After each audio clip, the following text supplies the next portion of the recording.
જે લોકો જીપીએસસી ની પ્રિપેરેશન કરી રહ્યા છે તો એમના માટે આજનો વિડીયો ખૂબ જ ઇમ્પોર્ટન્ટ રહેશે, કારણ કે તમારે એની પ્રિપેરેશન કઈ રીતે કરવાની છે, એનું ટાઈમ ટેબલ કઈ રીતે બનાવવાનું છે, તમારે કેટલા દિવસમાં દિવસમાં કેટલા સબ્જેક્ટ રીડ કરવા જોઈએ, મહિનામાં કેટલા સબ્જેક્ટ રીડ કરવા જોઈએ, એનું પ્રોપર ટાઈમ ટેબલ આજે હું તમારી સાથે શેર કરીશ. તો ચલો વિડીયોમાં જોડાઈ રહો જેથી તમને સારી એવી ઇન્ફોર્મેશન મળી રહે. તો આ જે ટાઈમ ટેબલ છે 2 મંથ માટેનું છે, 60 ડે માટેનું.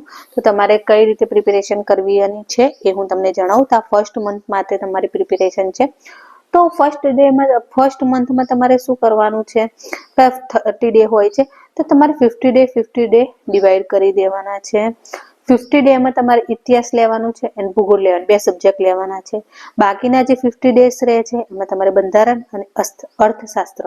તો ફ્રેન્ડ આ જે છે એ તમારી રીતે તમે લઈ શકો છો. તમારે એ રીતે લેવાનું રહેશે કે એક સબ્જેક્ટ ઈઝી લેવાનો, એક સબ્જેક્ટ તમને જે ના ગમતો હોય અથવા તો હાર્ડ હોય એ રીતે લઈ શકો છો.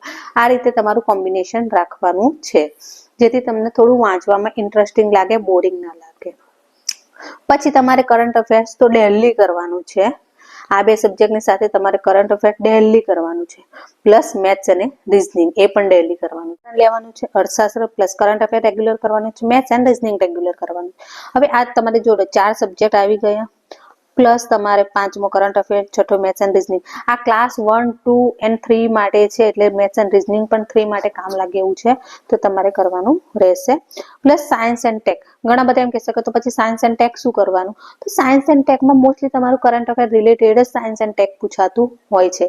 એટલા માટે તમારે જો સાયન્સ એન્ડ ટેક માટે કરંટ અફેર્સ ઉપર વધારે ધ્યાન આપવાની જરૂર છે. બાકી જે જનરલ સાયન્સ છે એ તમારે કરવાની જરૂર નથી, બીકોઝ જનરલ સાયન્સ એટલું બધું છે કે તમે કરશો તેમાંથી કેટલું પૂછાશે એની કોઈ જ ગેરંટી નથી, ક્યાંથી પૂછાશે એની પણ કોઈ જ ગેરંટી નથી. એટલા માટે આપણે આ વસ્તુ ઉપર ખાલી સાયન્સ એન્ડ ટેક માટે કરંટ અફેર્સ રિલેટેડ જ તમારે કરવાનું છે. ચલો આ તો મેં તમને 30 ડેઝ માટે રોડમેપ બતાવ્યો. હવે 50 ડેઝ, આ જે 50 ડેઝ છે બરાબર, માટે તમારે શું કરવાનું છે? તો 50 ડેઝમાં તમારું ટાઈમ ટેબલ આ રીતે રહેશે. જો તમારે ઇતિહાસ 3 કલાક કરવાનું રહેશે, ભૂગોળ 2 કલાક કરવાનું રહેશે, મેથ્સ એન્ડ રીઝનિંગ 1 કલાક, કરંટ અફેર્સ 1.5 કલાક, સાંસ્કૃતિક વારસો 30 મિનિટ ઇનફ છે. કારણ કે સાંસ્કૃતિક વારસામાં તમારે એક ટોપિક જ લેવાનો છે, કારણ કે સાંસ્કૃતિક વારસો છે તમારે ડેલી લેવાનો છે. તો ડેલી તમે 30 મિનિટ આપો તો ઇનફ છે. એટલે તમારે ટોટલી ડેલી કેટલા 8 અવર્સનું રીડિંગ તમારું જોશે જ. તમારું કમ્પલસરી 8 અવર્સનું રીડિંગ તમારે કરવાનું રહેશે. તમે આનાથી વધારે કરી શકો તો સારું છે, બાકી 8 અવર્સ તો તમારે કરવાના રહેશે. હવે ચલો આ 15 ડેઝનું થયું. હવે તમારે ડેલી કઈ રીતે કરવાનું છે, ડેલી જે ટાઈમ પ્રમાણે તમારે મોર્નિંગમાં કયા સબ્જેક્ટ કરવાના છે, પૂરા ડેમાં તમારે કયા સબ્જેક્ટ કરવાના છે, એના રિલેટેડ હું તમને જણાવું. તો મોર્નિંગમાં તમારે 4 વાગે ઉઠી જ જવાનું છે, એક્ઝામ ક્રેક કરવાની છે, સપનું પૂરું કરવાનું છે, તો તમારે 4 વાગે ઉઠવું જ પડશે. સવારે 4 વાગે મોર્નિંગમાં કરંટ અફેર્સ લેવાનું રહેશે.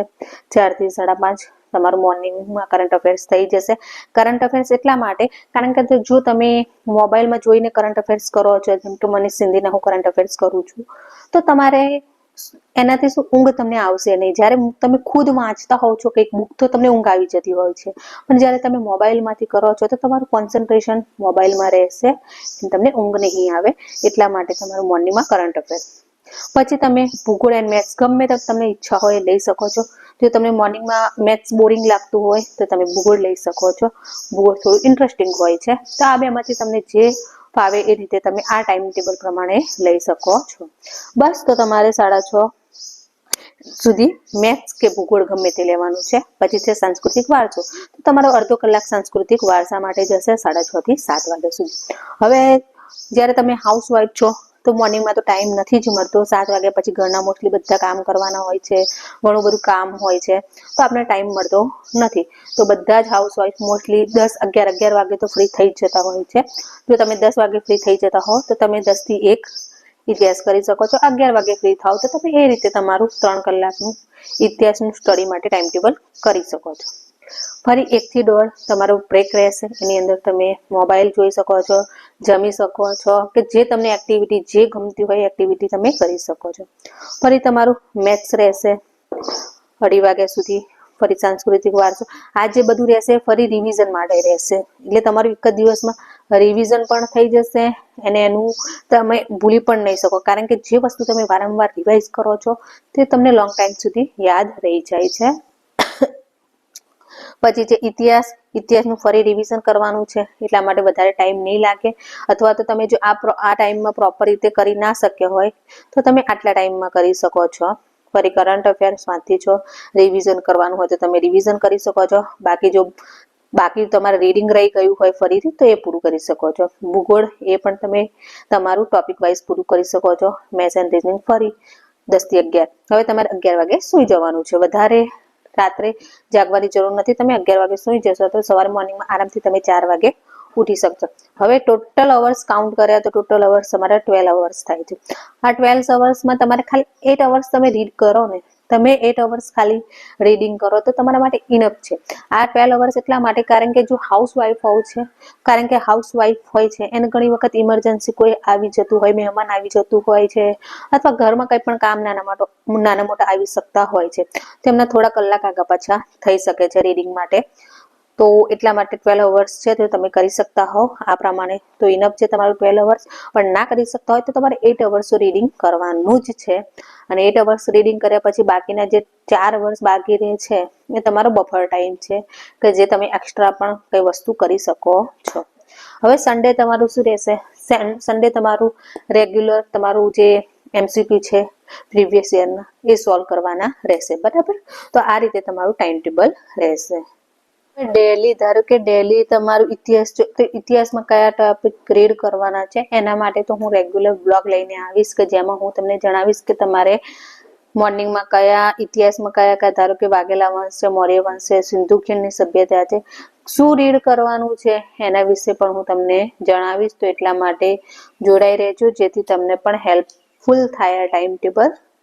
ફ્રેન્ડ્સ, જોઈ લીધું ટાઈમ ટેબલ કેટલું હેલ્પફુલ રહેશે. જો તમે આ રીતે જ ટાઈમ ટેબલને ફોલો કરતા રહેશો તો તમે આવનારી એક્ઝામમાં જરૂરથી ક્રેક કરી શકશો. તો મેં જે અકાઉન્ટ ઓફિસરની પ્રિલિમ્સ ક્રેક કરી હતી, મેં STIની પ્રિલિમ્સ ક્રેક કરી હતી, પ્લસ મેં DYSO લીગલની પ્રિલિમ્સ ક્રેક કરી હતી. મારું ટાઈમ ટેબલ આ પ્રમાણેની જ હતું કે જેથી હું સારી રીતે એક્ઝામની પ્રિપેરેશન કરી શકી હતી. હા, અકાઉન્ટ ઓફિસરને એ બધા એક્ઝામ માટે મેં થોડું મારું જે સબ્જેક્ટ રિલેટેડ છે એના ઉપર થોડું વધારે ધ્યાન આપ્યું હતું. બેઝિકલી બાકી તો મારું એક્ઝામની પ્રિપેરેશન આ જ રીતે ટાઈમ ટેબલ ફોલો કરતી હતી. તો તમે પણ આ રીતે પ્રિપેરેશન કરતા હો તો આ ટાઈમ ટેબલ ફોલો કરી શકો છો. એન્ડ હવે આવનારા ટાઈમમાં હું મારું ડેલી તમારી સાથે સ્ટડી રૂટીન શેર કરીશ કે તમારે દિવસમાં કયા સબ્જેક્ટ એન્ડ ધારો કે ઇતિહાસ છે તો ઇતિહાસમાં કયા ટોપિક આજે તમારે રીડ કરવાના છે એ બધું જ હું તમારી સાથે શેર કરીશ. તો એટલા માટે ચેનલમાં જોડાઈ રહેજો. એન્ડ જો ચેનલ સબસ્ક્રાઇબ ના કરી હોય તો જરૂરથી કરી લેજો એન્ડ તમારા ફ્રેન્ડ ફેમિલી સાથે શેર કરી લેજો જેથી એ બધાને પણ હેલ્પફુલ થઈ શકે. તો ચલો ફ્રેન્ડ્સ, મળીએ નવા વિડીયોઝ એન્ડ નવી એનર્જી સાથે. ત્યાં સુધી રાધે રાધે, જય શ્રી કૃષ્ણ, જય માતા.